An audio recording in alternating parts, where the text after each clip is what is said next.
Friends, நான் உங்கள் GS family. இப்போ நான் என்ன பண்ணிகிட்ருக்கிறேன்னா நெய் காய்ச்சிட்ருக்குறேங்க. நெய் உடம்புக்கு கெடுதலுங்களா? அது எதனால் எப்போ கெடுதலாக மாறுன்றதை சொல்கிறேன். பார்த்திங்கன்னா உங்களுக்கு ஒரு டைம் நெய் எடுத்துட்டு உருக்கிட்டிங்கன்னா அதை அடிக்கடி உருக்கக்கூடாதுங்க.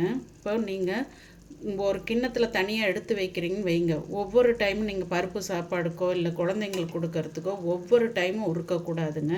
அது திரும்ப திரும்ப நீங்கள் ஹீட் பண்ணி சாப்பிடும்போது தான் அது கொழுப்புத்தன்மை கெட்ட கொழுப்பாக அது நம்மளுக்கு உடம்புல செட் ஆகுங்க. எப்போவுமே அதில் நெய்யில் நல்ல கொழுப்பு தான் இருக்குது. அது அளவாக நாம் எடுத்துக்கணும். ஏஜுக்கு தகுந்த மாதிரி கண்டிப்பாக ஏஜானவங்க நெய் எடுத்துக்கணும். எதனால் சொல்கிறேன்னா, நிறைய பேர் நெய் கெடுதல்ன்றது எதனால் சொல்கிறாங்கன்னா, இந்த மாதிரி அடிக்கடி ஹீட் பண்ணி திரும்ப திரும்ப ஹீட் பண்ண நெய்யவே நம்ம ஒவ்வொரு வாட்டியும் டிஷ் எடுத்துக்கும் போதெல்லாம் ஹீட் பண்ணக்கூடாதுங்க. சுட சுட சாதத்தில் போடும்போது நாம் உருக்க வேண்டியதில்லை, அப்படியே எடுத்து போட்டு நம்ம யூஸ் பண்ணிக்கலாம்.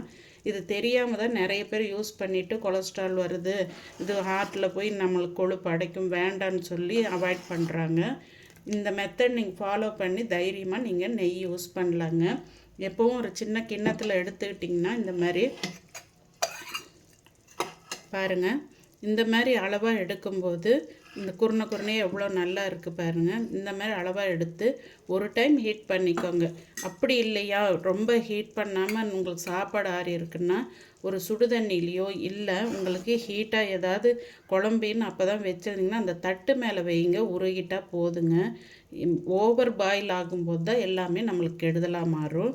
இப்போ நெய் எங்களுக்கு ஆர்டர் கொடுத்துருக்குறேன்ட்டு காய்ச்சிட்ருக்குறேங்க. அடுத்த வீடியோவில் பார்ப்போம். பாய்.